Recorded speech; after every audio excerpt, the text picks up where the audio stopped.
So welcome to the third and final day of the 2020 Neustadt Lit Fest. I'm Carrie White. I'm your host for the festival, and you are in a treat today. The audio play of Stormy Weather on Mount Olympus promises to be a fun way to spend our morning. Daniel Simon, Assistant Director and Editor-in-Chief of World Literature Today, will be our moderator. So with that, Daniel, will you please do the honors?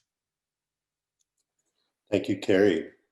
On behalf of my colleagues at World Literature Today, greetings from the University of Oklahoma. Since 2013, the Norman Arts Council, along with the NEA and Oklahoma Humanities and OU's Vice Presidents for Research, have awarded grants to WLT to support the Neustadt Festival productions of such wonderful performances as a dance adaptation of Mia Couto's Birds of God from Mozambique and a theater production of Who Am I by Croatian writer Dubravka Ugresic. And since the early 2000s, WLT has developed a unique partnership with OU's College of Fine Arts, especially the OU Schools of Dance, Drama, and Music, the Fred Jones Jr. Museum of Art, and the Norman Public Schools to enrich the lives of more than 10,000 students on campus, in the community, and around the state.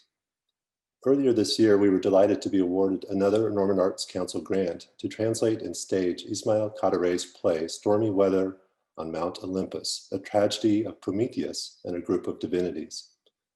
Then the pandemic hit, and the hotel motel tax fund that supports the council's grants program was decimated when the City of Festivals had to cancel so many of its spring and summer events, and out-of-town guests stopped staying in local hotels and B&Bs. Fortunately, just last week, the Norman City Council decided to use some of its CARES Act funding to restore those grants. So we are hopeful that we will receive some or all of the grant that was intended to make today's performance possible.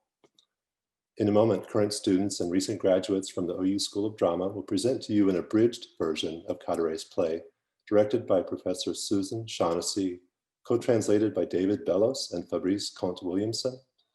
Fabrice received his PhD in theater and French from OU. Also, the audio, video, and music for today's performance were produced by Ioannis Andriotis, who received his DMA in music from OU. Afterward, we will host a live talkback with the director, translators, and actors, so be thinking about questions to post in the chat box. During the opening credits, you won't hear any sound, so the audio will begin with the first tableau. In the meantime, if Alan Cumming or Kristen Chenoweth were before you today, they would tell you the same thing. Please support your nonprofit publishers, arts organizations, and your local independent bookstores, museums, libraries, theaters, and music venues. Subscribe to World Literature Today and order a copy of the Neustadt anthology, Dispatches from the Republic of Letters. The cultural patron Maecenas was legendary for having supported the poetry of Horace and Virgil in Augustan Rome. In 1972, the Neustadt family came to the rescue of a fledgling literary prize that would have had the wings of Icarus had it not been for their endowment, which eventually made Norman, Oklahoma, one of the undeclared capitals of modernity, in the words of 2004 Neustadt laureate Adam Zagajewski. Today, we need 100,000 new patrons to support what Dubravka Ugresic calls the work of preserving the intellectual, artistic, and spiritual capital of our Gutenberg civilization, which will surely outlive the pandemic if we support the writers, translators, and artists who enrich our lives with their words and voices. So if you've grabbed a second cup of coffee or a cup of tea, and having made a virtue of necessity, we invite you to join us from ancient Greece to Tirana and Paris in the 1990s to Norman, Oklahoma in 2020, as we present to you the world English language premiere of Stormy Weather on Mount Olympus, a Tragedy by Ismail Kadare. Thank you.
First tableau, Mount Olympus, an afternoon in September.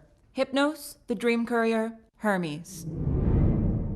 You'd have to have blocked ears not to notice that something is going on Mount Olympus. Really? I'm just back from Earth and I don't know anything about what's happening up here. The fact is, rumors have been going around for days. But today, it all seems crystal clear. Ha! What seems to you so crystal clear today? Oof. It seems the boss is angry. That's just what I was saying. Something isn't right on Mount Olympus. A few simpletons may be trying to convince us that it isn't the case, but they may be faking it anyway. According to them, things are as good as they get, the future is bright, the gods have never been so united. As woolly-brained as ever, my poor dear. Sleep and dreams may be your business, but you seem to have ended up believing your own fables. You're an idiot. Are you two back to swapping insults? One more rude word and I'm out of here. So what's going on? We really want to see the top brass going into the Central Palace. So there really is something in the rumor that an important meeting is about to happen. That's not always the case if you want my view, especially when there's a split at the top. A split among our supreme leaders? Do you really think things could have gone as far as that? Hang on, there's a big black car pulling up. Let's see who gets out. Well, well, it's Hades. Look who's coming up to the palace now. Oceanus' chariot, if I'm not mistaken. And right behind is dreadful Poseidon clutching his trident. Upon my word, how fierce he looks! I'm going closer to the main door to try to pick up some info. Do you know what this meeting's for? I don't know. Zeus and Prometheus had a terrible fight. Everyone on Mount Olympus is talking about it. In heaven's name, what's the cause of their quarrel? I hear that Prometheus may have stolen the fire of the gods and gifted it to the humans. No, that's just not possible. The problem is that the big boss, who's permanently suspicious, could have taken Prometheus's action as having symbolic significance that may impact his own power. Do you mean his throne? Of course. That's what the game is about.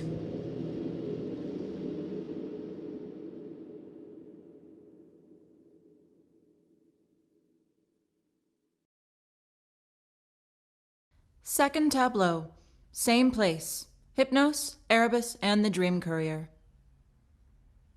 I'm going to tell you something, but you must promise that it will stay between us. We give you our word. As divinities. Well, you must know that although humans crawl on earth and we soar in heaven, although they come and go like autumn leaves and we are eternal, nonetheless we are linked to them, and to them alone. I'll put it another way. We only live in as much as they do. You're pulling our legs. And you're contradicting yourself. What you're saying doesn't make sense. You just explained that they're mortal and we're immortal. How can we be dependent on them? Let me finish. True, they are mortal and we aren't, but that's exactly where their strength lies. They roll in like waves, replace one another, regenerate themselves, continuously get younger as a species. Do you see what I mean? Death itself makes them stronger. Meanwhile, we always remain identical to ourselves, immutable. Are you saying that immortality makes us weaker? Do we agree that man is made of earth? There you have it. If human beings are made of earth, we ourselves are an emanation of human beings. In other words, humanity, or humankind if you wish, is the raw material from which we're made. We are up here, all the way up here. But it's the earth, the mud from which we stem that is our foundation. Earth supports human beings and human beings support us. If earth disappears, all humanity goes with it. And if humanity dies out, we'll meet the same fate. Do you get it now? No, I don't understand. We are indissolubly linked to them. We are its thoughts set free, its reverberation in the sky, its impossibility. In short, its dream. And yet, How did you learn all this? how did I learn all of this? It seems to me you're forgetting that I am the god of sleep, and that sleep is a universe where one way or another you can see a reflection of the whole world. It looks all blurry and jumbled most of the time, but that's what makes it such a good representation. Everything in it looks upside down without rhyme or reason. But now and again, in the midst of the trash, you come across discoveries and truths that shine like dazzling jewels. To put it another way, you in your kingdom bring to light treasures that the rest of us have a hard job discovering once in a millennium.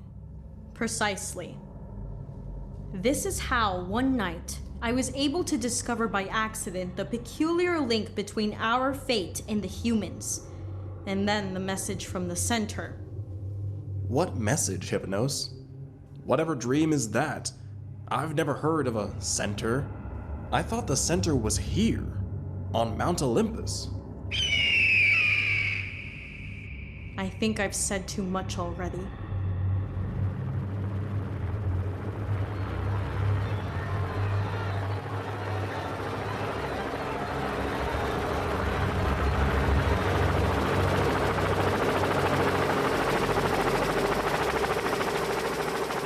Seems the Eagle has taken off for a test flight. All these things I'm hearing make my heart sink. That's always been the way on Mount Olympus. You think living here is like paradise. Music, songs of nymphs, April afternoons spent philosophizing over a cup of nectar. But it's really different.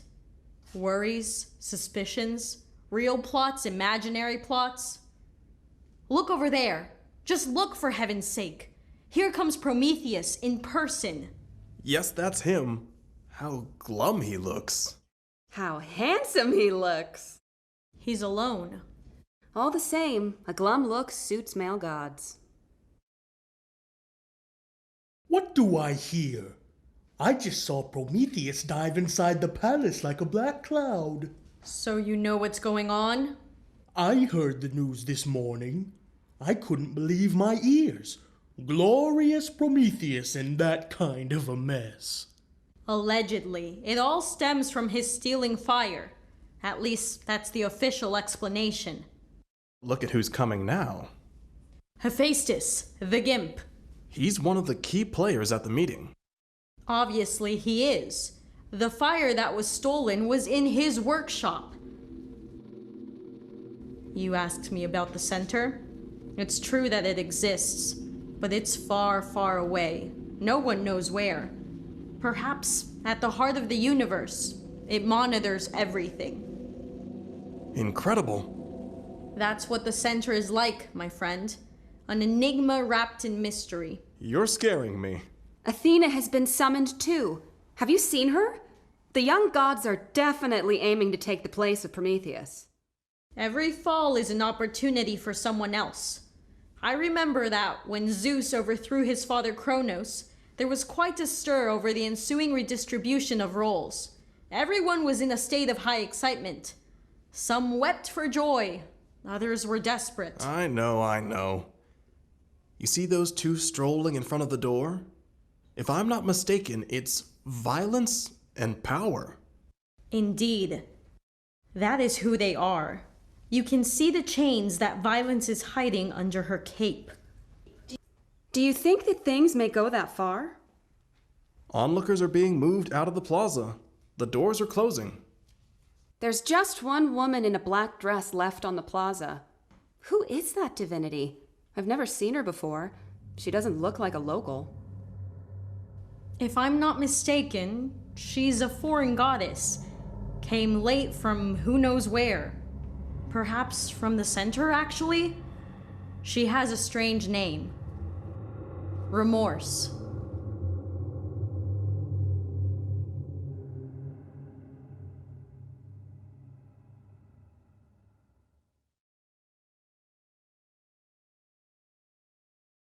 Fourth tableau, Mount Olympus, the great hall of the gods. On the rostrum, Zeus, Oceanus, Hades, Apollo. Athena can be seen in the front row. And, of course, Prometheus. Silence, please! Our disagreement does not pertain only to the question of fire. If Prometheus rose up against me, he didn't do so for the happiness of mankind, but for a different reason. He coveted my scepter. He was hoping to seize my weapons, the thunderbolt and the eagle. But once he realized he wouldn't succeed, he decided to rally humankind against me. He gave them fire not to enlighten them, but in the hope that this flame would set the entire universe ablaze, and thereby satisfy his quest for revenge against us all. Lies. Something else is at the root of our dispute. Your desire to modify humankind. I was against this new man, but this new brood would result only in a wretched creature, an obedient slave. I am for humanity pure and simple. You're against them, but you won't dare admit it.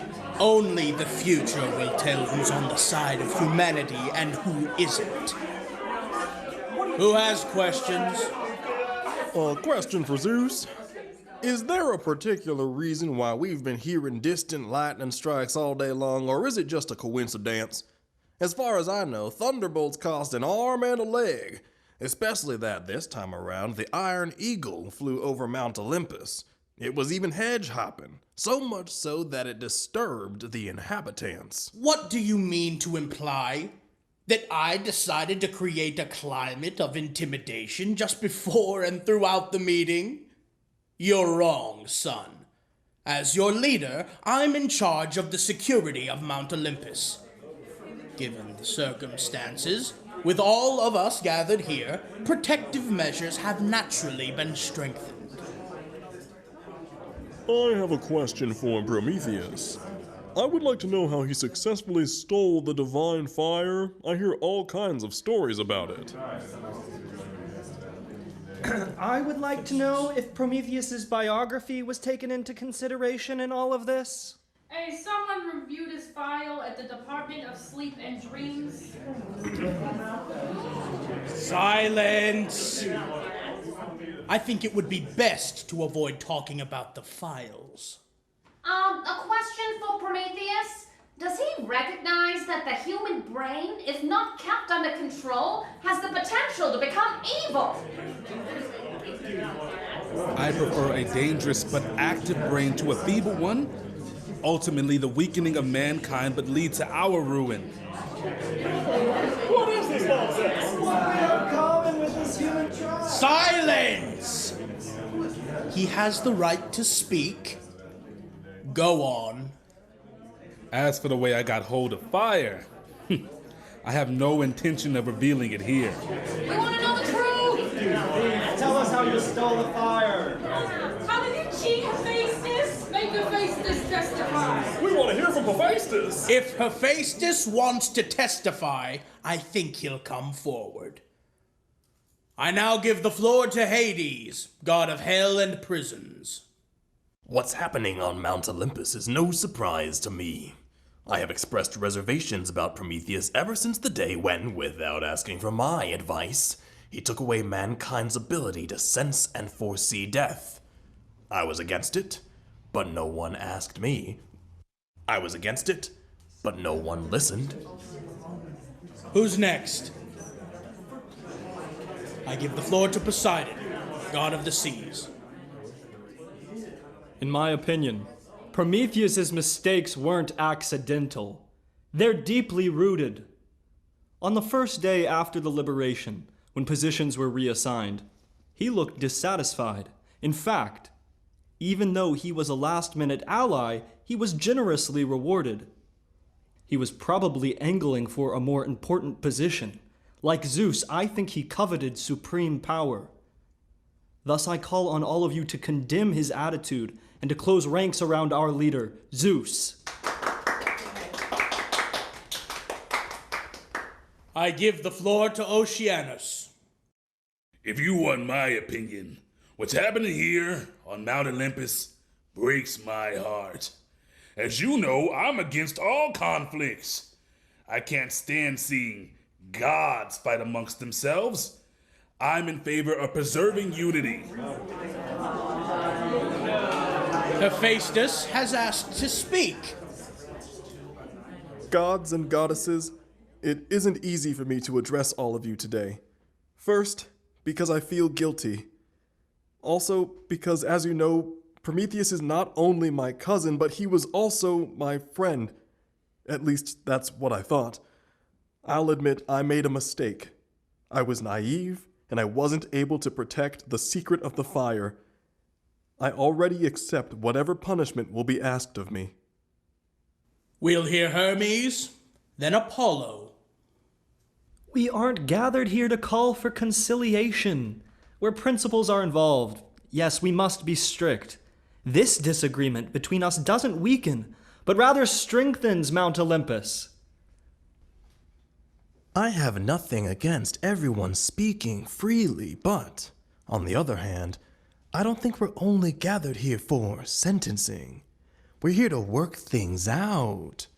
Before giving my opinion on Prometheus's wrongdoings, I'd like to know what data top executives on Mount Olympus have collected on the level of harmfulness reached by the human brain. A very good point. According to the data we have, the human brain has recently evolved for the worse. It's gone so far that one of them has dreamt of the division of the indivisible.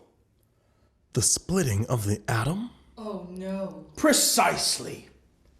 And as you know, a dream prefigures a plan of action for the future. Appalling! It's adding insult to injury. Wretched world! It's thanks to him that we are in this mess. That's the reason for my feud with him. I believe that each of us must now decide on the degree of severity of the punishment to inflict upon Prometheus. Remove him. Banish him. Lock him up. Heinous bunch of sycophants. Make him shut up. Traitor. Lock him up. Shackle him. Silence, please!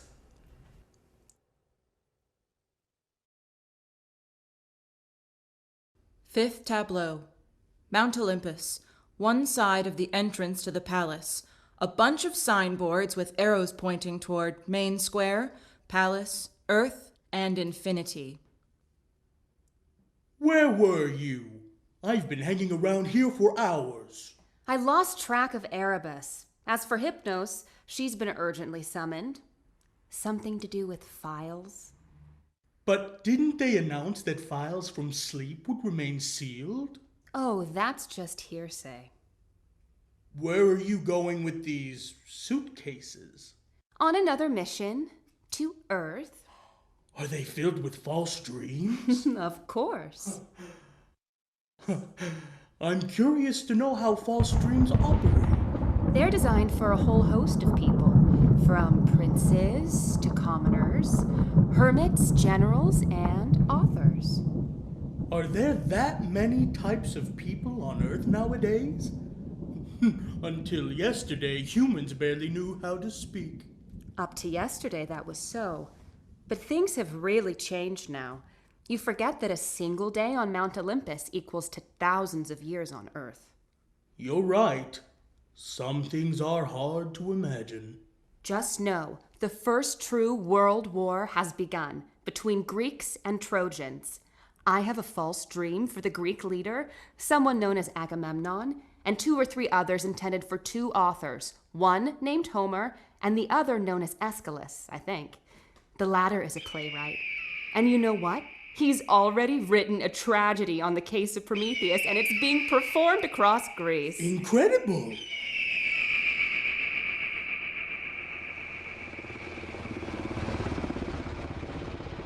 Tension is rising. I'm happy to be taking off for a few days. Goodbye, Hercules. Goodbye, my dream. She's gone.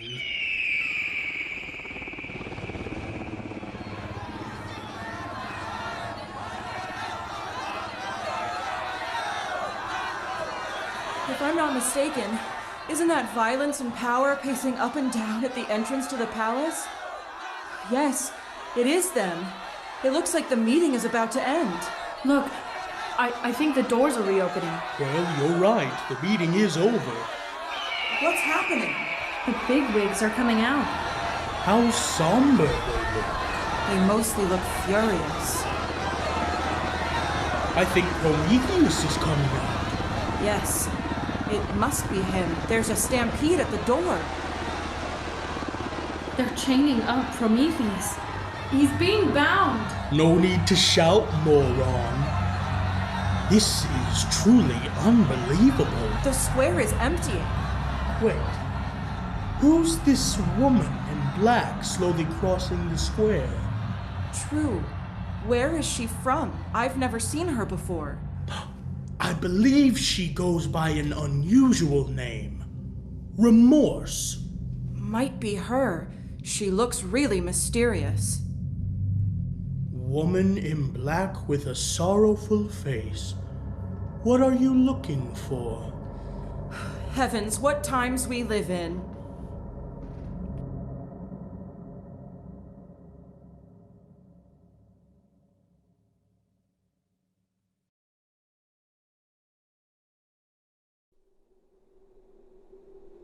Seventh tableau.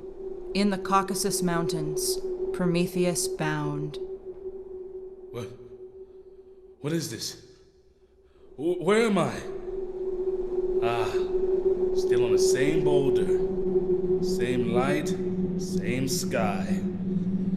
Oh, how sad. I can't sleep and yet I can't stay awake. I'm sure that Zeus watches and listens to me from his palace on Mount Olympus. So, are you satisfied? You snooper? You petty tyrant? You finally get to hear me groaning. And you show off for your Hera and her big butt. See the kind of husband you have? Despicable race of dictators. Chaining people up makes you happy. Gives you more pleasure than sex. I picture you listening to me. Waiting. Always waiting. Although you'll stay awake like me. Suffer 1,000 anxieties. You'll wait. But you won't learn anything about this scheme, about this conspiracy. Now listen to my voice, Zeus. You're nothing but a rotting carcass, a lecher of Mount Olympus, a coward. You're more paralyzed by the fear of seeing your power being taken away than I am by my chains. You're more tightly bound than me. Neither the thunderbolt you hold in your hand, nor the iron eagle can deliver you from this fear. In fact, you're the one imprisoned, and I'm the one who's free.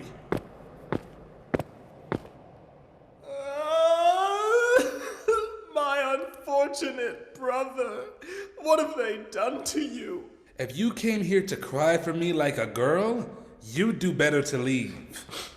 Forgive me, but I can't help it. The sight of you is unbearable. You see how this tyrant operates? He moves heaven and earth in an attempt to trick me, for the purpose of assembling everyone on Mount Olympus tomorrow and announcing that he just uncovered a new plot hatched by Prometheus.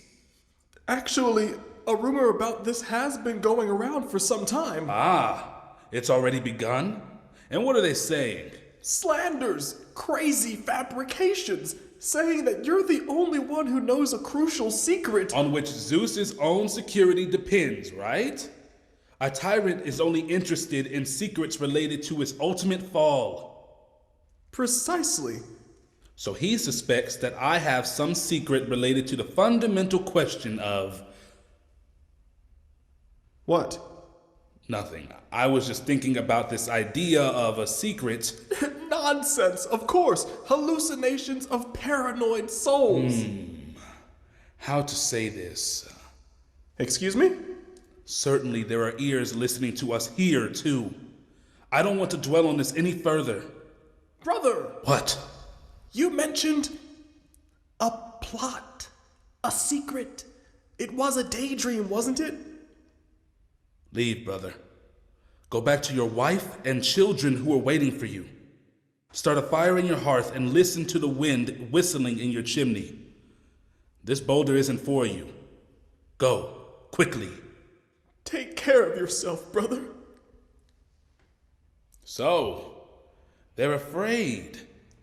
I do indeed know about some things, but there is neither plot nor conspiracy. Only the fact that their weakened brains are unable to comprehend the logic of things. Here's an eternal truth. The first act of a tyrant is to dig his own grave. Zeus, now it's my turn to torment you. Last night, our leader, Zeus, looked worried. For Athena's birthday, he neither ate nor spoke.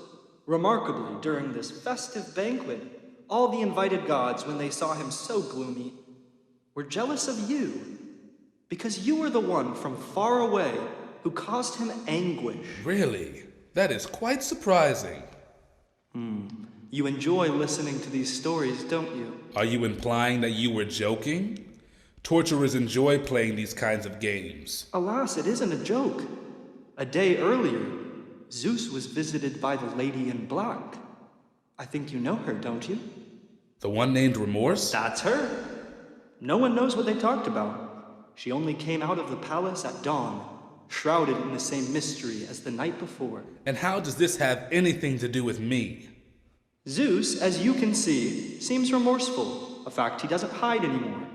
Last night, in particular. If it is so, why doesn't he set me free? Wait a second, Prometheus. You are a god yourself. You were one of the most prominent members of the supreme leadership. You know the procedures, the rules of power.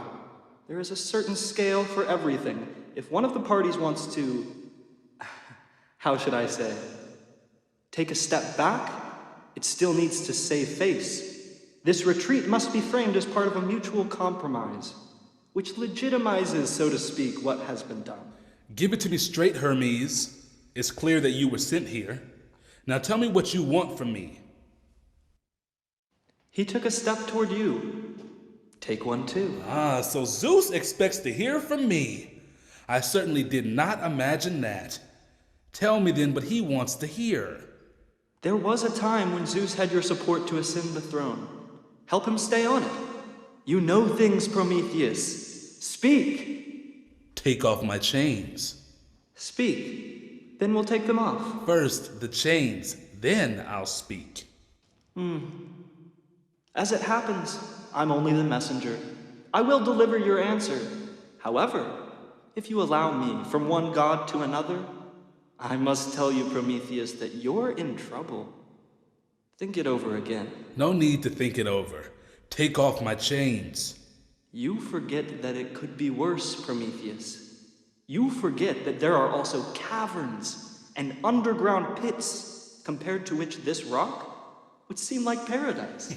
More threats? Unfortunate wretch. You all are the wretches. I warned you it could get worse. Now you'll see what Zeus's anger looks like. I see. I hear. Oh heavens, don't abandon me!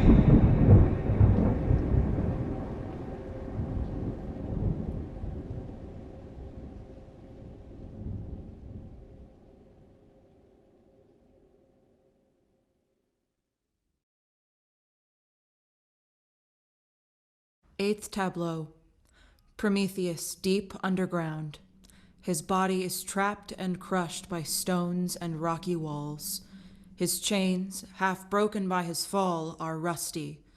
Above him, the earth's surface appears. How dark it is down here. I'm so lonely. There is worse, warned Hermes. But I couldn't imagine what could be harsher than being chained to a rock in the Caucasus. Now I understand. There is always worse. At least I'm safe. I've made it to the bottom of the hole. Impossible to sink any deeper. Yes, there is worse, Prometheus. And what could be worse, Hermes? Is there a deeper abyss than this one? No one can imagine what worse will look like. We can force you back up onto your rock, and you might find yourself even unhappier than before. If I could go back to my rock on the Caucasus, well, it would feel like paradise. To gaze again at the endless sky, the stars in the heavens, the first rays of sunlight. I'll remember all of this like a beautiful dream. As for the sunburns, for the chains, for the nightly freeze, all of them were bearable as long as we thought the dawn would soon be rising. And up there, around the rock, people would appear. Travelers, hermits, eager to hide out of sight of the world. Beautiful girls, fervent worshippers, dreaming about sacrificing themselves for me. While here, this loneliness is unbearable. This oblivion, this deafness, this immovability. In the meantime, what is happening on Earth? In my mind, time is tangled, and I can no longer distinguish past from present. Sometimes time even crawls backwards like a crab, just as it once did in the human mind.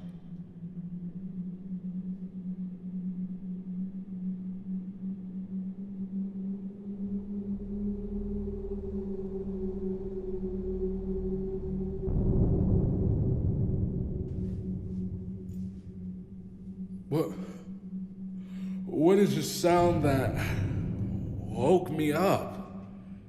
They're drilling wells, apparently looking for oil? Or devil knows what. Perhaps they're drilling holes to hide in? I've never admitted it to anyone. Not even myself, but something about the humans frightens me. Yet, I love them.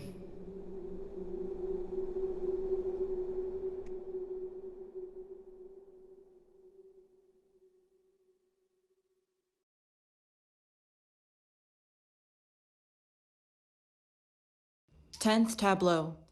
Boulder on the Caucasus Mountains. Second chaining of Prometheus. Violence and power enter, keeping Prometheus under restraint.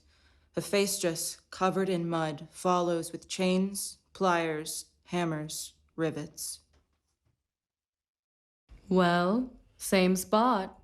Here are some irons left over from the first chaining. And the marks left on the boulder by the thunderbolts. Well, have you understood what the great leader's thunderbolts can do? And what thunderbolts? So, Master, are you ready? Yes, but I wish I had never been born. Here you are, complaining again. Are you experiencing this feeling, what is it called, that appeared recently? Regret? Grief? No, something else. It's all the rage today. A kind of flabbiness. Like when after hitting someone 4 times and seeing them dead after the second blow, you wonder why you gave him the 2 extra ones. Ah, yes. Pity. Is that what they call it? That's it. What a ridiculous name. So, Master Hephaestus, are you overcome with pity again? Leave me to my worries, Violence. I never thought I would have to go through with this torture twice over. Can't be helped. Chained, unchained, and then chained again. Such is the fate of prisoners. You're chained up and then bam! But let's go. From one rustication to the next. Forgive me, Prometheus. It looks like the master has come up with a different way of nailing him down. Whoa! My God, who sacrificed yourself for others? It's the first time I've ever seen anyone being nailed up like this. in the shape of a cross. There is no stopping progress, Violence. Well, at last, this chore is done. Let's go home and have a drink.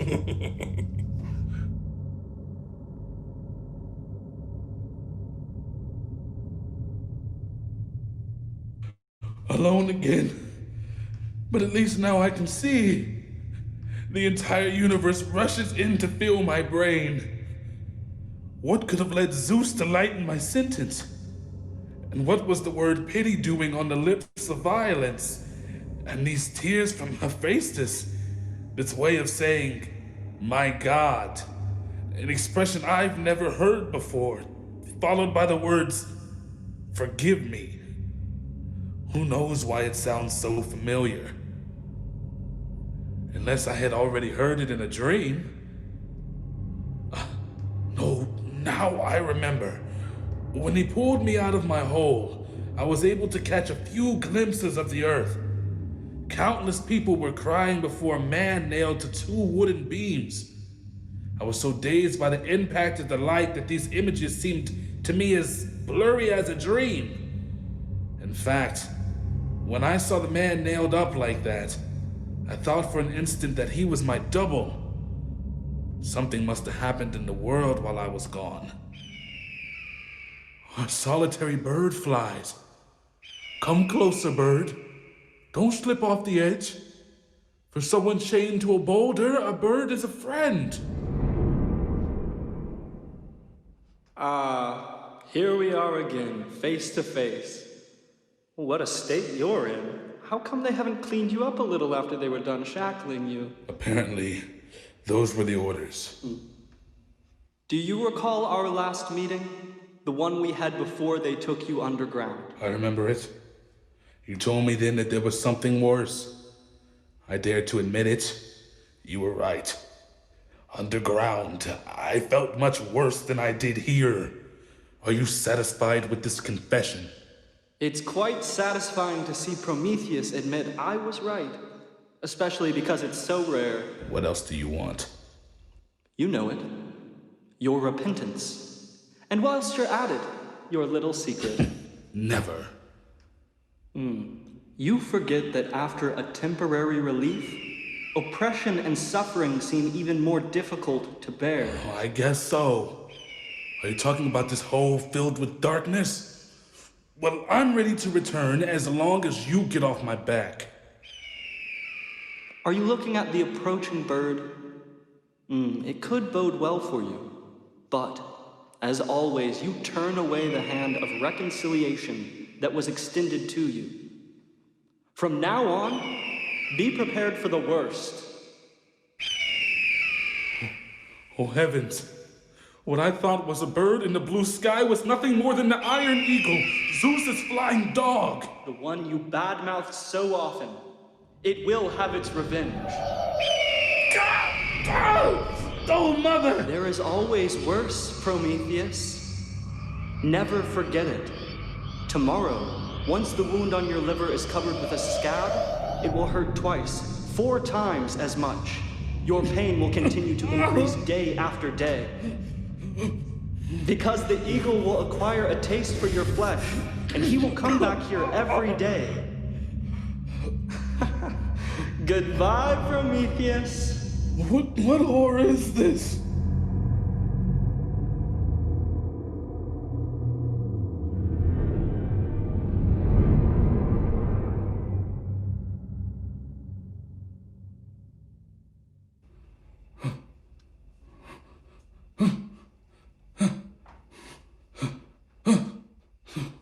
Who are you? Who sent you? No one. I'm a nurse. I was about to treat your wound. A nurse? Goddess or woman? Both, my lord. What is that liquid in the test tube? A kind of sedative? Forgive me, Prometheus. Forgive me, my lord. What is it, goddess? What evil have you done to me that I must forgive you? That's where the evil is, packed tightly in there. Poison. You tried to poison me. Well, you must surely be aware that poison doesn't work on immortals. It's worse than poison, my lord. What I was going to instill in your brain, Prometheus, is a dream designed to confuse. A false dream. These dreams that we introduce in the brains of sleeping humans or gods are extremely disturbing. Dreamers take them to be divine messages. They believe them and are led to their own downfall. So it is such a dream that Zeus wanted dumped inside my brain. Do you know its content? It's a dream that awakens in you doubts about the human species. In it, you see how ungrateful the humans are. The more you sacrifice yourself for them, the more they speak ill of you. In other words, the cooling of my relations with the humans is on the agenda. Now that I told you what I know, I feel lighter. I know that I will be punished, but I don't care. I don't want anyone to suffer on my account. Maybe an informant has been listening to our conversation? Come closer, goddess, and finish what you came here to do. Then no one will accuse you of neglecting your mission. Pour this liquor inside me. Empty out your dream. My lord, forgive me. Let me kiss you. That was my fantasy as a teenager.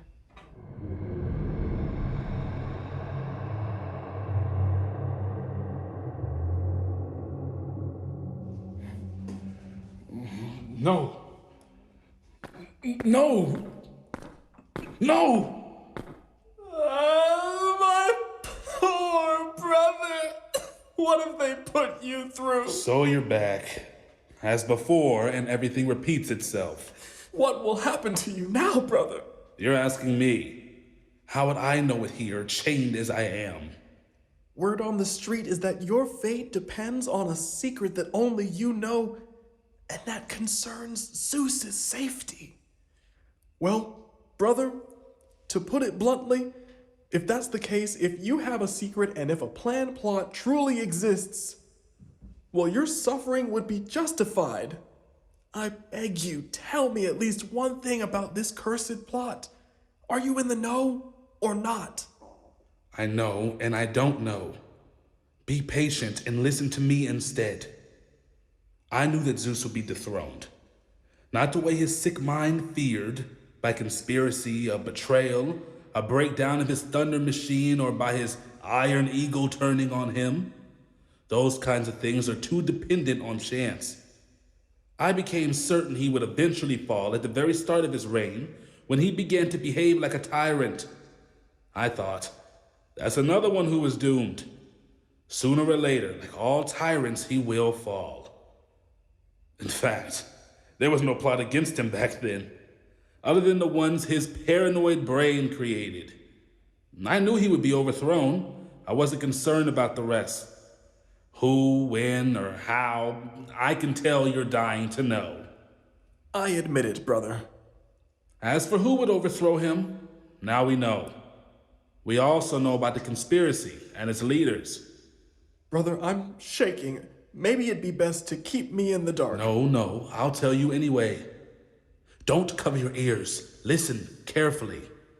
The mastermind of this conspiracy is Zeus himself. Oh, here you go, joking again. Poor brother. Just listen. When they took me out from underground to bring me here, I had terrifying visions. I saw a man being crucified, and a crowd that was watching him, some laughing, some crying. Others were kissing his bloody feet, calling him Lord and asking for his forgiveness. I only heard the name of the crucified.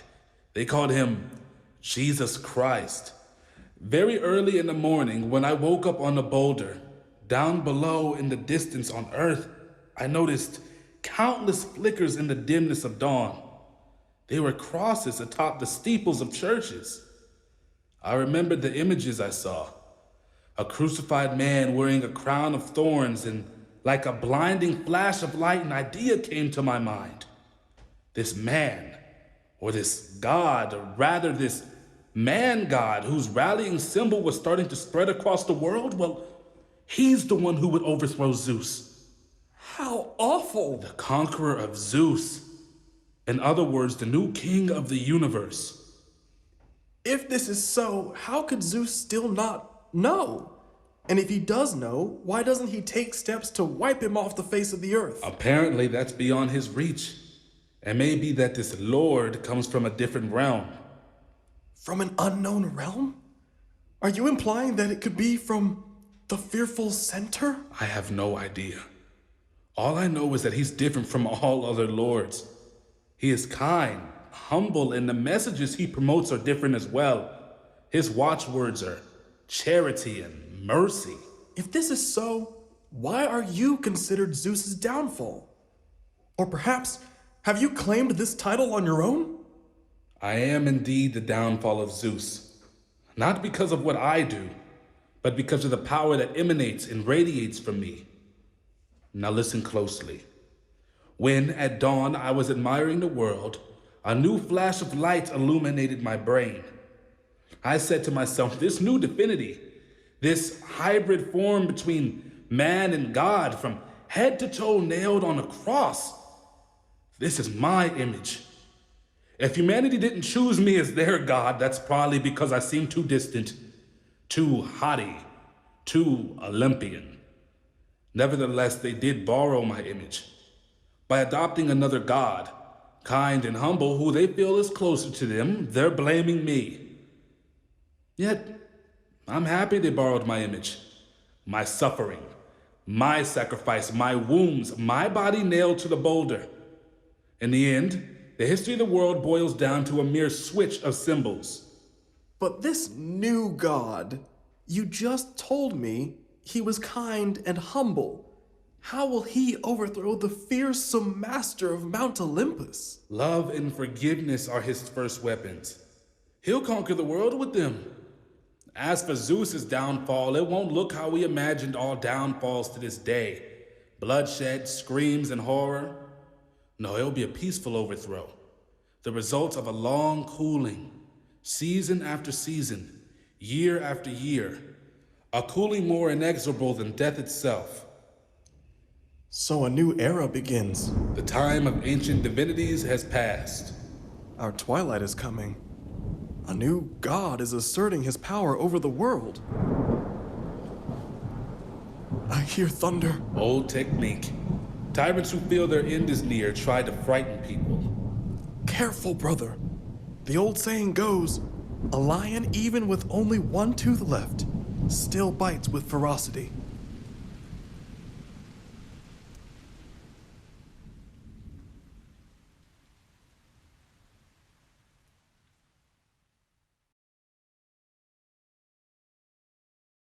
Eleventh tableau. Zeus's palace. Secret meeting with Poseidon and Hades. To one side, but among the guests nonetheless, Hypnos, Erebus, and Hermes. I called this secret meeting to discuss an urgent matter. You're probably guessing what this is all about. Prometheus. But not only him. What is at stake is the mood of gloom that is spreading across the universe. Let's be honest. The Empire has been shaken to its foundations. Moral unraveling, skepticism, the questioning of values are on the rise. Starting with the preliminary issue, Prometheus. We clearly understand that his case has played a crucial role in the rise of the sickness. What I fear above all, Prometheism, as the spirit of uprising is called nowadays, has taken hold. Speak. I think that to dissipate a mindset, you have to dry up its source. If Prometheus is the one who creates and stimulates this mindset, what we need to do is clear. In other words, you're saying that Prometheus must be eliminated. Let's bury Prometheus. Do you think I wouldn't like to do that? It's been my wish, my obsession for ages. But the fact is that quite often, dear colleagues, an invisible source stimulates the mind more efficiently than a visible one. The most formidable enemy is often the one who's absent. So what's left for us to do? This is precisely what I've been thinking about over the past few nights. You now know that Prometheus ended up revealing his famous secret project aimed at dethroning me. Ah, the story of this nut named Jesus. The one who turns the other cheek when he's slapped. You're laughing. Oh, I did too, just like you when I first heard about him. This god, simple-minded as you reckon him to be, is winning the heart of more humans every day. Well, this is another story. We were speaking about the secret Prometheus finally gave up. As a result, if you think about it, keeping him chained to his boulder doesn't much make sense anymore. What should we do? We're not going to invite him back on Mount Olympus, are we? Why not? He specifically owes his fame to his banishment from Mount Olympus. As soon as he comes back here, it will fizzle out. I'm against it. Call me old-fashioned. Say that I don't understand today's world, etc., etc. But I stand firmly against it. His liberation will only energize the rebellion. I agree with Poseidon. Besides, if we're unable to get rid of Prometheus, I think we could at least wipe off the face of the earth his copycat, this Jesus as they call him. But he's also out of our reach. You probably know that the humans, after adoring him, crucified him. It's their way of doing things. So they put him to death, and 3 days later, yes, 3 days later, maybe you've heard, he was resuscitated. Excuse me, but I don't understand any of this. I'm the one who issued the special decree for the resurrection of the individual known as Jesus Christ. Just like Hades obeyed my order, I too complied with a command from on high.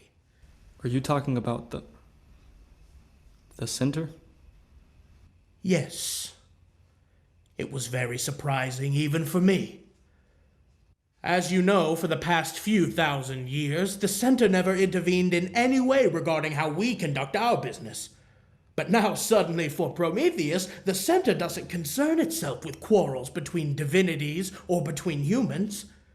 However, it pays a great deal of attention in the event of a clash between humans and gods.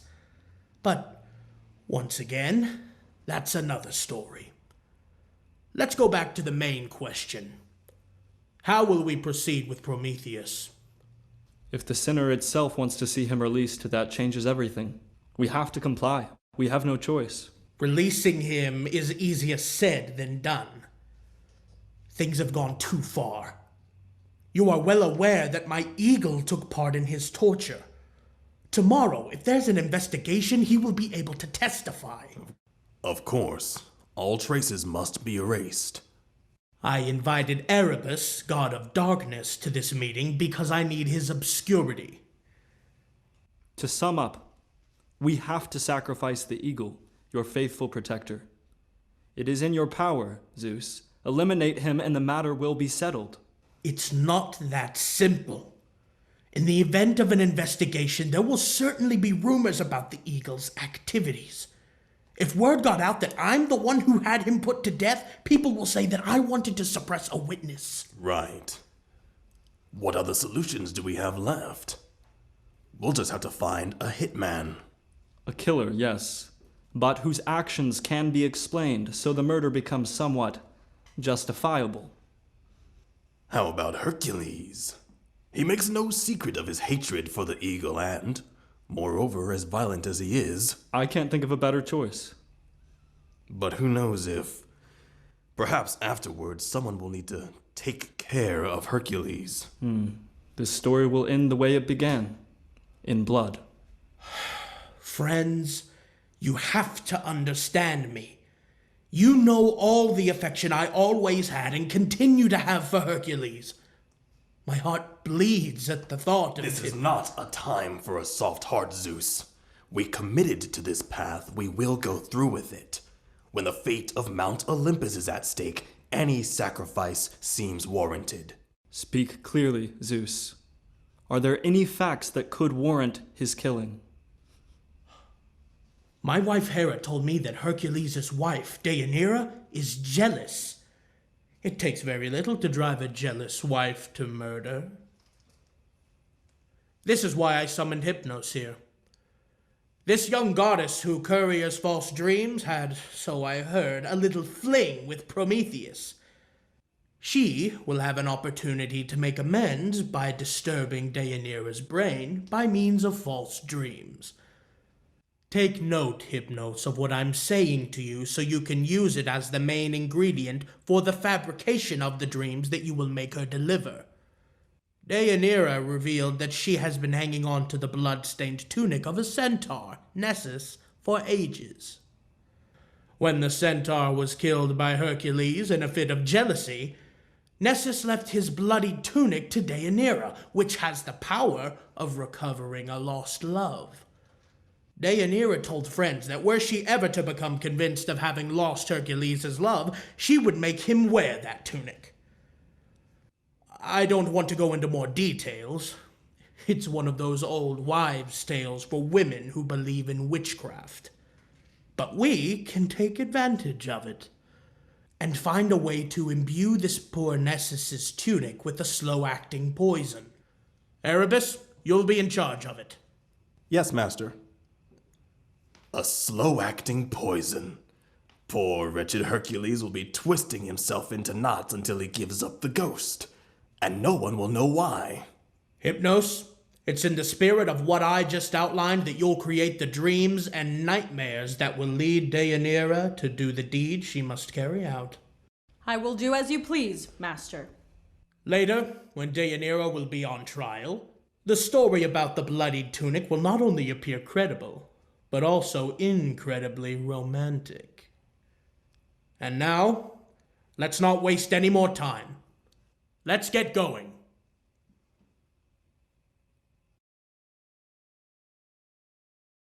Twelfth tableau. On the balcony of the Dream Courier's house, 4 goddesses enjoying their ambrosia. The central square of Mount Olympus can be seen in the distance. Have you heard the news? Prometheus is going to be released. Today is full of news. For my part, I learned an even more terrifying event. Zeus's eagle may have been shot. Zeus's eagle? Killed? What kind of horror story is this? It is still being kept secret so to avoid panic, but it is the plain truth. He was found dying on a mountain with an arrow in his chest. And who dared to commit such an act? Zeus's enemies, for sure. That's not exactly true. The murderer is none other than Hercules. Hercules, Zeus's favorite. Yes, he swore to everyone that he would dig his grave, and he did it. The eagle was secretly buried yesterday. And Hercules? What happened to him? Has he been caught? Is he in jail? Hercules did more than shoot down the eagle. Immediately after that, he was rushed in a furious temper to the boulder where Prometheus was chained to break open his shackles, and he smashed them asunder. I heard that the warrant for his arrest was about to be issued when he was suddenly struck by a fatal illness. They say his wife pushed him into the grave out of jealousy. That's also what I heard, but it seems it wasn't done on purpose. Do you remember her affair with Nessus, the centaur? At the time, this was quite the scandal. Well, poor Deianira, believing as she was told that the bloodied tunic that the dying centaur gave her was endowed with the supernatural power to revive a lost love, made her husband put it on. However, this tunic was poisoned.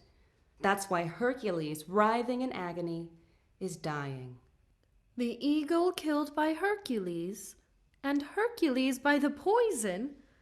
Truly mind-boggling. Rumor has it that Prometheus is getting closer to Mount Olympus. Will he be greeted in great fanfare? Will they apologize? Public apologies? You're not serious. That's not how things go on Mount Olympus. Maybe they'll find an indirect way. They'll probably give him back the privileges he lost. Here come the Olympian chariots that had gone to meet him. They say that he would not accept the ride. They say that those who worked against him are quaking. Who knows if he'll seek revenge? I don't think so. He came back transformed, they say, with a fresh outlook. There's more and more excitement at the edges of the square. Look how the world turns.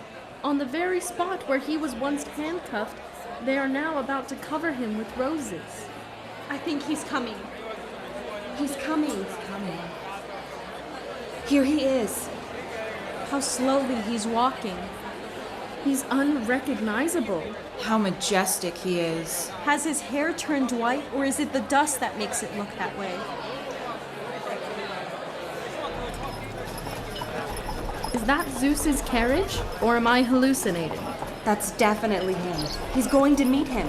What is going to happen? I'm shivering. I think that Zeus is indeed in the carriage.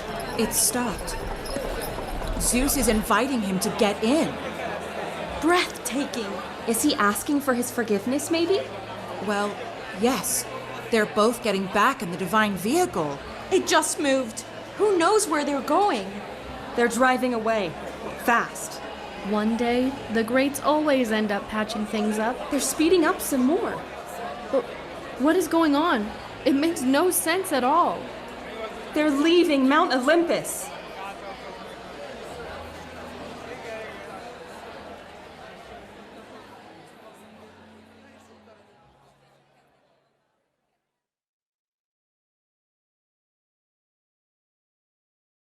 Thirteenth tableau.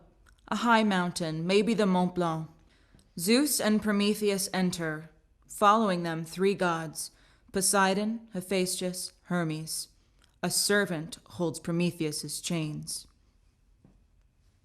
We recently quarreled over the humans, and here you are back to being a god like you used to be, with all your privileges. And I'm still your leader, as I always was. You had your ideas, I had mine.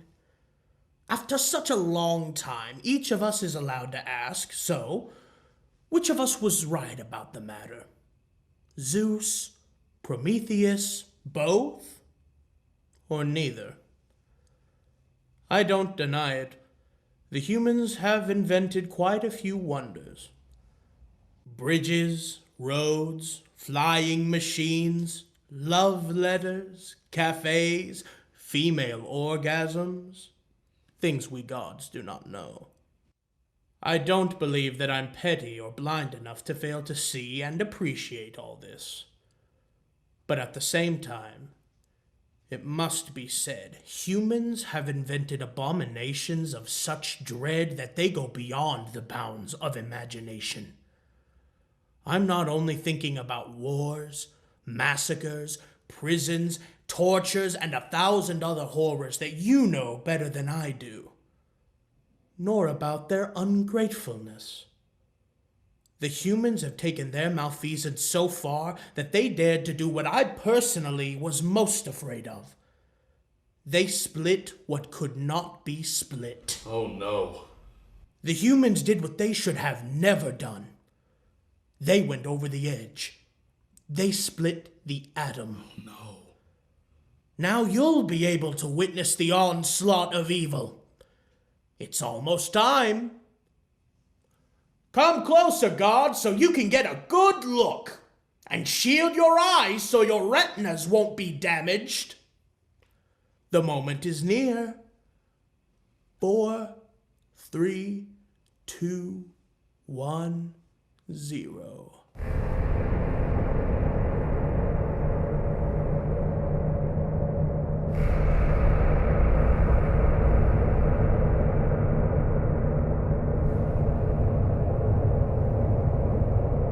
Here is your work, Prometheus.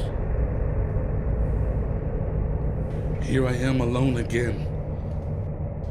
When the hand of fate struck me down ruthlessly, when after a blow that seemed fatal, another one came down even more terrible, then a third one to which the first two comparatively seemed like mere caresses, I kept saying to myself, all right, now it's over. There can't be anything worse. How could I have imagined that on the very day of my release, on the day of my triumph, fate had planned the most agonizing blow? Doubting humankind. I can imagine Zeus, and his deviousness, rubbing his hands together near the fireplace and telling his wife, "I think we're done with the Prometheus affair." The doubt toward humankind has begun to eat him away, and doubt paves the way to a state from which nothing will be able to save humankind. Oh heaven, don't abandon me. Set me free, I beg you, from this sinister doubt. How could I free myself from it? When I saw this giant mushroom, I was left speechless. Chaos, which had once been defeated, has returned in triumph. Death has broken free of all constraints, and this curse was born from my fire. You, humans, how could you have gone so far? They worshipped us, the ancient gods, but then they abruptly let this new god, Jesus, mesmerize them. Then some of them found others, Mohammed, Buddha, Yahweh, Lenin, Satan. The brooding doubt will beset me like the eagle that flew in from far away and swooped down from the heights onto my rock in the Caucasus. A dark distrust for humankind will swoop no less fiercely down on my forehead. This time the iron beak won't be pecking at my liver, but rummaging in my brain.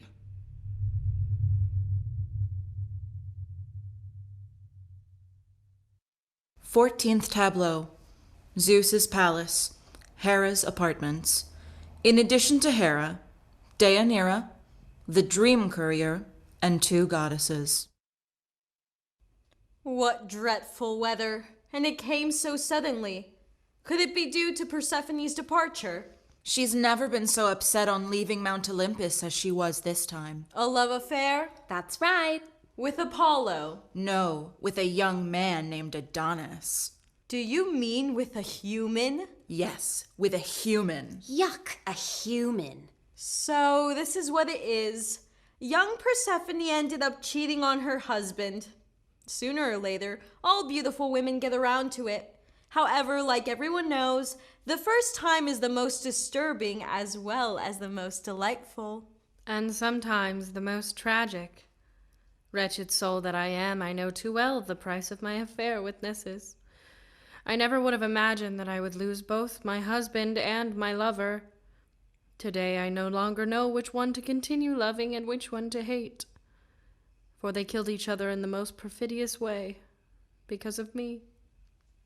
Don't cry, darling. We all know you're not guilty. It was decided by fate. When I saw Nessus in a pool of his own blood, I admit that I hated my husband, his murderer. In his last breath, he gave me this blood-stained tunic, the one that would later be used in my husband's assassination. Calm down, Deianira. So, what is going on down on Earth? What were the humans doing? How did they react to the liberation of their hero Prometheus? Oh, the humans. I've never understood them, but this time around, they seemed totally crazy. Clumped against a wall like ants, they were working on tearing it down. If you can call that a wall. It was barely more than 12 feet high. At first, I thought they had decided to tear down all their great structures, but I later realized that the pyramids, the Eiffel Tower, and even the Great Wall of China were still standing. All their anger was focused on this ridiculous little wall. It's really funny. Oh, I forgot to tell you, they overthrew their latest god, someone called Lenin. Everywhere they pulled down his statues and dragged them in the dirt. It's an old whim that comes over them once in a while. They overthrow their gods and then look for new ones. I saw masses of people moving all over the place. They overthrew an order they glorified until the night before, a certain communism. But apparently they did not quite know what to replace it with. Idiots, as ever. All they think about is destruction. What about us? Are they mad at us? Not at all. Since we've been cut out from religion and only appear in plays, paintings, and textbooks, no one goes after us. So far, it would seem no threat to us. Trouble is elsewhere. Is something bothering you, Hera? Listen to me, sisters. It's been 3 days since Zeus, along with Prometheus, was urgently summoned to the center. To the center? Good grief, I never would have imagined that Zeus could be summoned to the center, let alone with Prometheus. It's the first time that this has happened in the history of the world. Unimaginable. Inconceivable. You mean it's appalling? And he hasn't sent a message? At least to say that he arrived safely? Nothing. They left before dawn. He didn't even let me come with him to the edge of Mount Olympus. During the afternoon, the carriage came back empty. 1,000 thoughts sprung to my mind.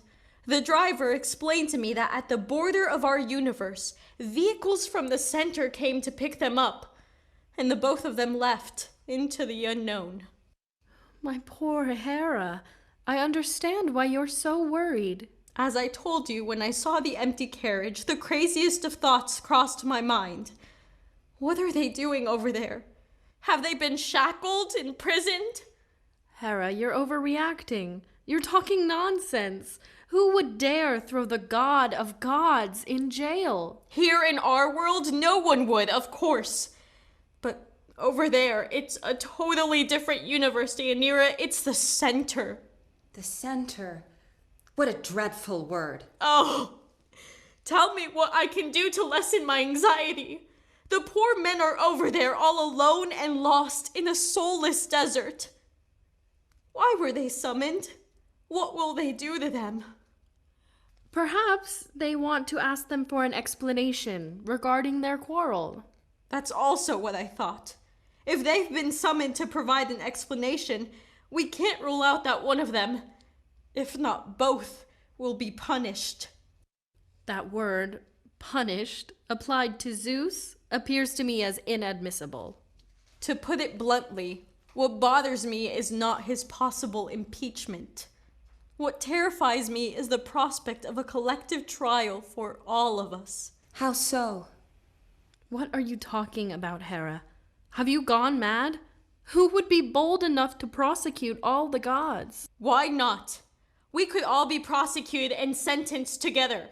Sentenced? But how so? And sentenced to what? No, really, Hera, you're losing it. You ask what punishment could be ours? Is it so difficult to imagine one? Rustication, for example, or else administrative detention, as they call it nowadays. Drive us out of Mount Olympus? Put us all into internment? Why not? All of us, with our goods and chattels crammed into carts on a dreary road, like any other deportees the world over. Oh no, Hera. And that's not the end of it. There is worse. Enough, Hera. I'm beginning to think that you must be joking. No, I'm not kidding. But I don't want to misrepresent reality. When I tell you that there is something worse than deportation, I'm completely in my right mind. Ultimately, rustication and administrative detention, as we call it, aren't without a glimmer of hope. The sentence would come to an end eventually, and we would return. We would come back in procession with carriages and wagons loaded with our things. We would reopen our deserted villas. We would get back to our fine dinners, to our banquets. Whereas there is another verdict that is 1,000 times crueler. I beg you, I would rather not hear it. I now want to unload this weight. The sentence may prescribe that we be judged together. Both sides. Us and the humans. Goddess, really, this time you're going too far. It would really be the end of everything. A total disintegration.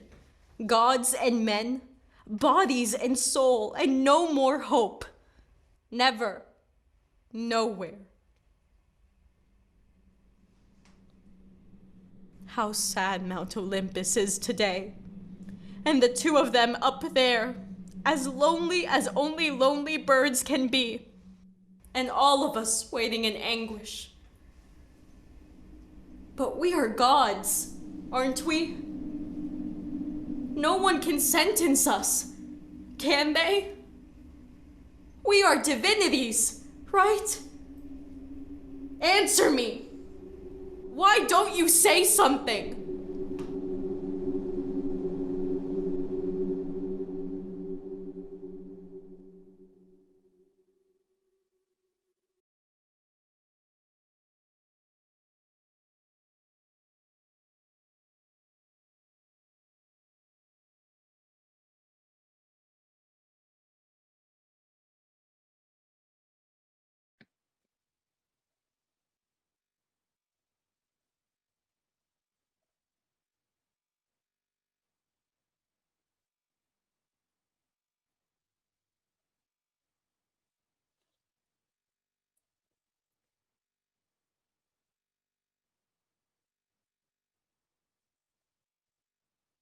we should start this. Okay. Applause, applause, applause. Yay. It's time to talk to the actors and the director and the translators about this production and what they've been spending the last several weeks working on, and in the case of the translators, the past few months. And we have a few questions I think the translators would probably be best suited to address, but also one of the actors has to leave shortly for an audition. So we might have them say hello quickly and just name the parts that they played. So I think we have Lucy and Sarah and Alexi and Chandler and Race. Could you guys say hello? Hi. Hey, Chandler. Hi, I'm Chandler Ryan, and I played the Dream Courier. Hey everyone, I'm Race Ricketts, and I played Zeus, Power, and Hercules. Thank you, Race. I'm Sarah. I was the dramaturg for the production, and I also read all of the stage directions and various voices throughout.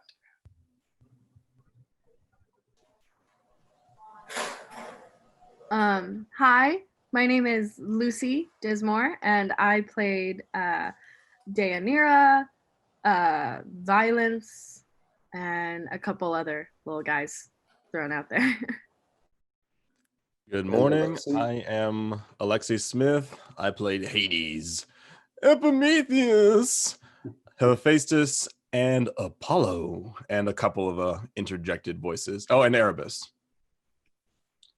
Wonderful. So if there are other actors, please identify yourselves, but normally we would have you be sitting on the edge of the stage and talking to an audience live, but we'll do this on Zoom this time and work with questions from the chat box. Also, Susan Shaughnessy, Fabrice Conte-Williamson, and David Bellos. Could we recognize you as well?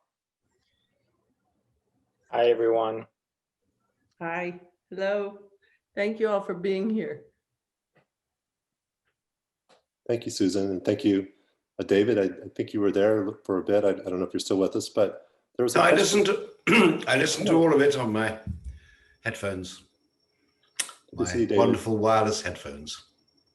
Well, there was a question at some point about the translation process and eventually the abridgment. Did you consult with Kadare at all? And how did this bridge translation work from Albanian to French to English? Well, the French translation is by Kadare's longtime translator and collaborator, Yusuf Vrioni, who died at a very great age in 2002. And I think it is one of his last translations. He was over 90. But I mean, Vrioni's French is the French of most of Kadare, if you see what I mean.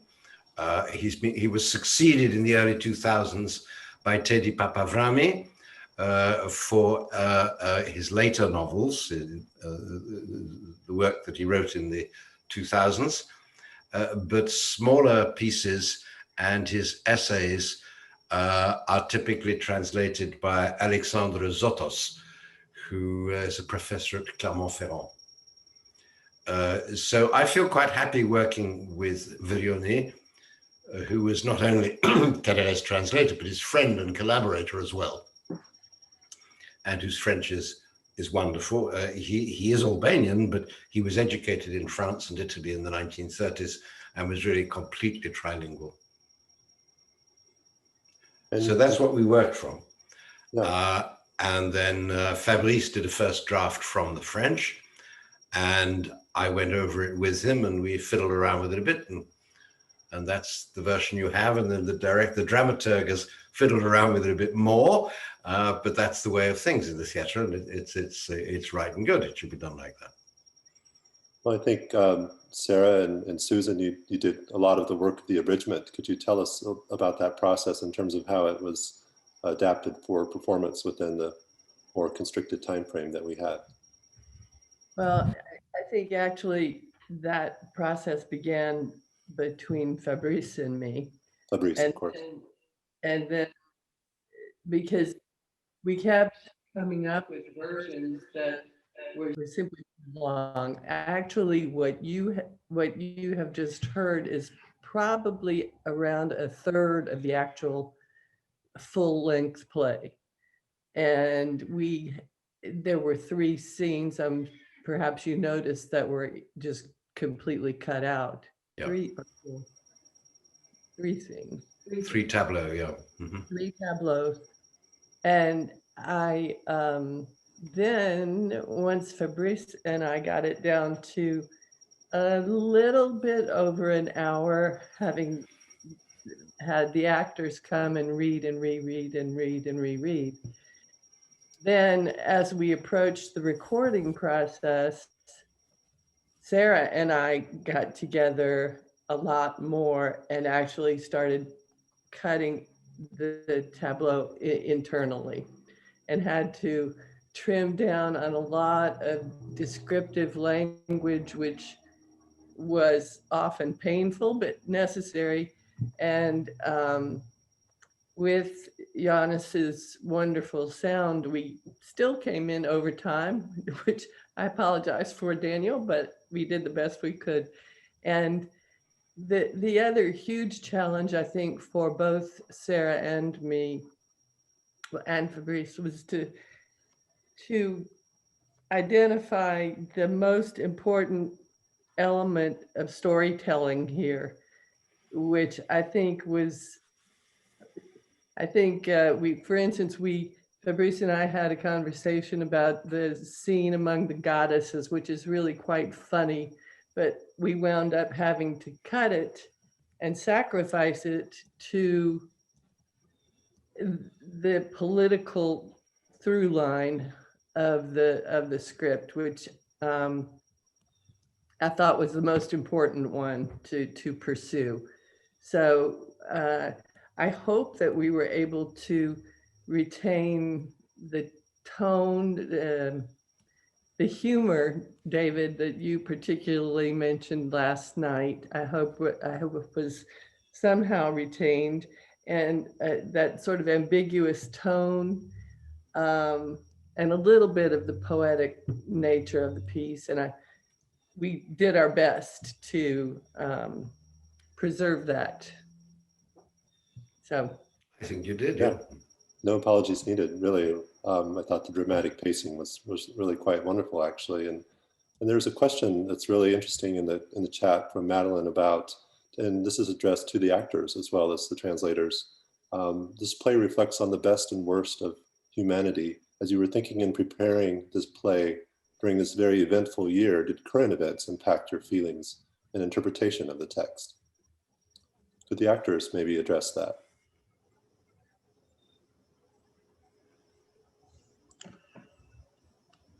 I know that in the cutting process of the play, Susan and I were talking about how we're seeing authoritarianism all over the place, like in our own country and in other countries. And we wanted to kind of show how those themes have stayed consistent over time and pull that through in the way that we cut the play. Yeah, the use of police state imagery and extraordinary detention and deportation and rustication and solitary confinement and falsification of evidence and informants and witness suppression. I mean, it feels like it's ripped from the headlines in many ways. So it does seem very timeless in that sense. Other actors, would you like to chime in on how the current events that we've been living through have affected your interpretation of the play or your thoughts about it?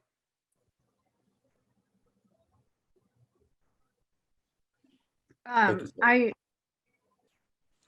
definitely think it's one of those situations where when you at first are given a script and you read through it and it can feel so foreign to you, especially when you're playing somewhere as fanciful as Mount Olympus itself. There's a certain like detachment that can come from that otherworldly nature of a script. But I think because of the time that we are living in right now, we have been given a unique opportunity to really firsthand understand a lot of the the pain and the feelings that they're discussing, and the fear and the kind of big brotherness of it all, I suppose. And so I know, at least for me, it made it a lot more palatable and a lot more understandable and relatable to get into this fanciful environment when there's things in that fanciful environment that scare you that happen outside, you know? Thank you, Lucy. Yeah, just, that soliloquy by Prometheus about doubt, made me think of, fake news and all the even discussion of impeaching the gods, that does all seem very relevant to us. Other questions? We had one from Christine about if you, the translators, were to ask Kadare one question about this play, what would that be?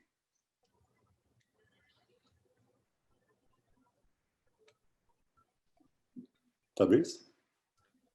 I don't know. I didn't think about that. I got, very fruitful and very grateful for the relationship with David on this project, because he's such a intimately connected to the work of Kadare that in many ways I felt like the feedback was very Kadare-like from David as we were working. Yeah, I mean, I suppose if I had to ask Ismail Kadare about this play, I would really say, why did you want it to be theater? I mean, it's a very talky kind of play.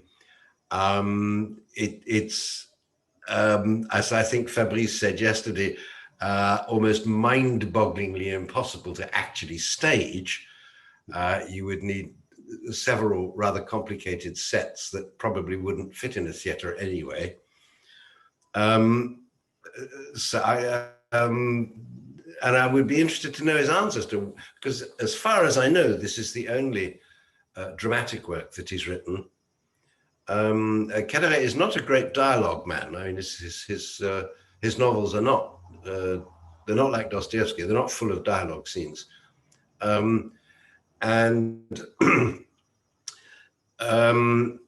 It would be interesting to know why he wanted this to be a drama rather than a story. Or maybe he's just trying his hand at it. Because I mean, he has written every kind of thing, so maybe he's just trying his hand at another genre. But as far as I know, he's not repeated it. He's not written any more dramatic texts since then. So it's a bit special. It's a unique play.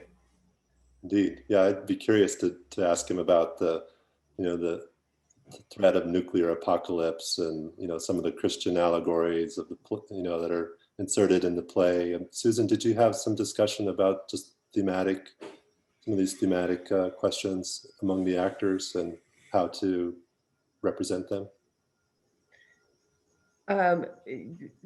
Just precisely what David is saying is that it's very difficult, number one, to imagine a full production of this play. I mean, I can imagine it, but the execution of it would both be very expensive and a huge challenge to design teams. But in terms of all those themes, yeah, I found myself saying, Sarah, we have to untangle what Prometheus, Jesus, what are we trying to say here? Are we talking about the spirit of uprising or what? And then you get the Deianira and Hercules and Nessus triangle, and what does that have to do with everything else? All those little pieces together are a very complex jigsaw puzzle to put together. And as a director has to identify this story. I mean, that's our main job as directors, is to tell the story. And there's so many elements to this story that in the audio-visual kinetic world of theater, as we usually know it, to weave all those parts together would be a huge challenge, and to make clear Yep. each and every single analogy and all those things. So Yeah. Just to add to that, if people are curious, you can Google the title of the play in French, which is Mauvaise Saison sur l'Olympe, and you'll find pictures from productions, at least one production of the play at a school, a theater school in Lyon, and the pictures are quite lovely. It was obviously scaled down in terms of the production, but that's available online. People can look at that. One thing I would like to say about the thematics, the theme and the message of the play, because I have to go in a few minutes, but I do just want to say, Ismail Kadare was born officially a Muslim. Indeed, his name is Ismail. His family is Albanian Muslim, which is a very special kind of Muslim. I mean, Albanians are Muslims who, eat pork and drink alcohol as well. But this play betrays not the slightest trace of that. It is effectively a play with a Christian theme to it. And I know that Kadare has mixed feelings about this because he grew up without any religious culture whatsoever in a state that was officially atheist, and where worship of any kind was really done in secret by small groups, of which Kadare was absolutely not a part. But Albania does have a Christian past from previous to the 15th century, and a continuing Catholic minority in the north and a Greek Orthodox minority in the south. He has said to me more than once that he doesn't like having that name Ismail, but he's lumbered with it. But if he could choose, he would rather be called Charles. So I think this is the one work by Kadare where that side of him comes out really quite clearly. Yeah, I mean, it's much more obvious than in any of the novels that I've read, even Spiritus. So it is in that sense, not just Kadare's only dramatic work. It's rather special in that it makes his allegiance or admiration or concern with Christian thematics much clearer. Thank you for those insights. That's really fascinating about the name Ismail. What could be more Muslim than Ismail? I mean, it's yeah. He's not happy being called Ismail. I'm wondering if the actors have any other thoughts on some of these questions. I know Chandler already had to leave for her audition, and Grace had to depart. But would any of you like to comment on maybe the use of humor in the play or some of the other aspects that you brought through in your performances? Alexei. I've lost the hand raise button in the participants menu. I think I was scrolling through and there's one, if I can find it, what you're trying to capture about the characters in your voice acting. And this kind of ties into the humor thing. We got to start with, hey, there's all these Greek gods in this play. So that was a really kind of like early jumping on point for like moments of reference or positions of reference where you could like go Google, what was this god about? What, like, obviously that wasn't the only thing we took in. The political allegory and everything came through just because of the text. So when we started with the words, we were like, okay, so this message is through. Then it was up to us to essentially play around and find our characters, find what their motives were, find what they wanted. For me, it was very apparent that this world is very uncertain. Obviously, everything is changing. And so finding what each god, their allegory was, what their niche was, what their story was. Like for me, Prometheus is the god of complaining and afterthought. So that came through in my portrayal of him because he was very annoying and whining and sniveling. So you get in this space where everybody's socially distanced and we're all yelling at each other through our masks and everything. And you get to just play. And we got to have that fun where we got to describe and discover what our gods wanted, what our characters wanted, what the plan was going forward. Because again, the the political allegory was there, but for us as actors, we needed to make sure that we were staying true to what our characters wanted, what our characters' motivations were, and telling that story. So I don't know if that answers any questions or if that was a bunch of rambling, but it was really fun to get into this place where, and I know you've had conversations about the humor, finding the jokes and bringing those out. That was something that Susan wanted us to hit, is that obviously it's pretty extensive in the like strife and the political turmoil. So we wanted to find the humor and bring it through, so the entire thing isn't just like browbeating you over the head with misery. So it was this fun juggling act of discovering what makes a god different. And since so many of the parts are doubled, we had to play around with, why does this one physically in the medium sound different than another part that you're playing? So it was a fun dance that we all got to do, where you needed to like tell each person separately, because we were talking about how people are driving and you don't get to watch or see our faces. So you need to, all of that went into it.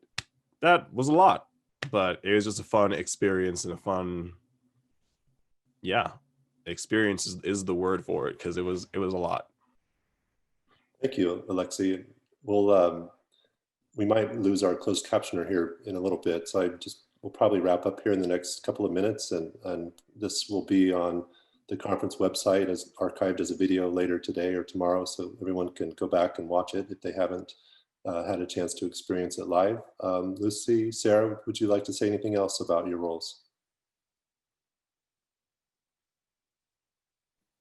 Yeah, so I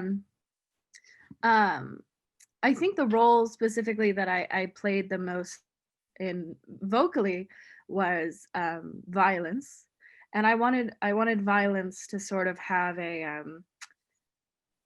something in the vocal quality that read as sadistic and really like luxuriating in the suffering of Prometheus. And just as Alexi was saying, like really digging into like, why is this character like, why is she violence? Like what in her vocal quality will make her that? And then like later in the tableaus, Deianira sounds very different and is dealing with a lot of like mourning and pain in a very non-sadistic sort of way. And I think a lot of the parts in the play are struggling with pain, and I liked listening back to it instead of watching my fellow actors in a room really like doing their own thing to experience that pain vocally, and just getting to hear the just all of their work come through. And you can really hear in some of these characters what they're feeling and what they're hurting, and I just think that's a really great job on everyone's part. Great job, Lucy. Really, the range is really remarkable that you've all voiced so many different characters and emotions in your work. Sarah, any final thoughts from you? Yeah, so I had kind of an interesting approach myself, because I was reading the stage directions, and so I had to kind of find how I would convey what was like the mood and like the idea behind each tableau, without trying to give too much away, or without trying to be like excessively emotive. But it was a really interesting experience getting to record. We actually recorded in Susan's home. Johannes brought his setup in here, and it was a really interesting experience and unique. I think for a lot of us, it was our first time doing voiceover work and doing vocal work, and it was just a really unique time for us. We can't really do traditional theater right now, and so I think we're all just grateful to be able to have something to do and make it work, even in these very strange times.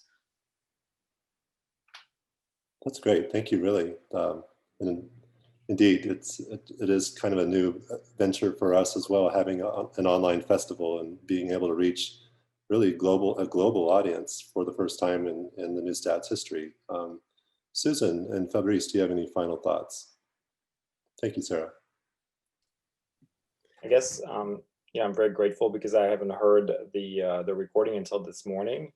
And it's kind of fun to rediscover the characters and the scenes, and despite the cutting of the show, it still, I think, it does it justice and allows audiences to hear the work, which is very important. Like Sarah said, it's a strange time in theater, and so the fact that we're able to produce a work that is quality and that we can distribute it the way we did this morning, thanks to the festival, is quite awesome. Indeed, and thank you to Johannes for the wonderful audio and sound mixing and mastering and everything, and with Jenna as well on the sound effects. Susan, final thoughts from you.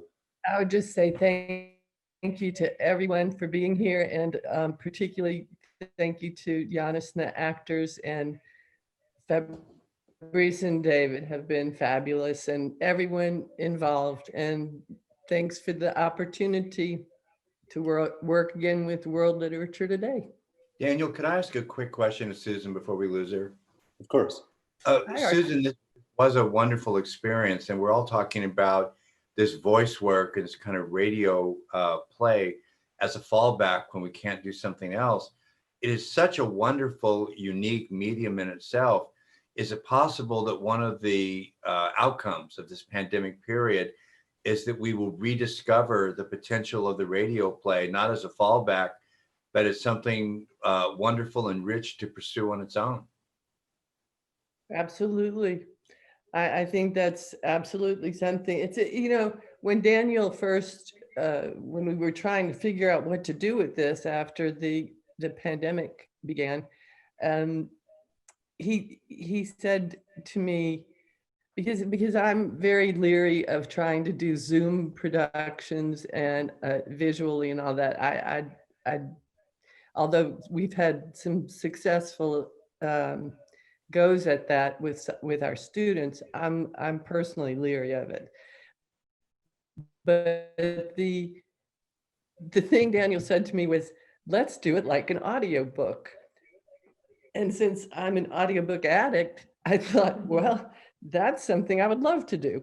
And that's where we went with it. And I absolutely think it's something that clearly worked pretty well today. And I think it could have a terrific future. I don't think it will ever replace the theatrical experience, a normal theatrical experience, but certainly I surely love my audiobooks, and I would listen to a play like this. Me too. Yeah.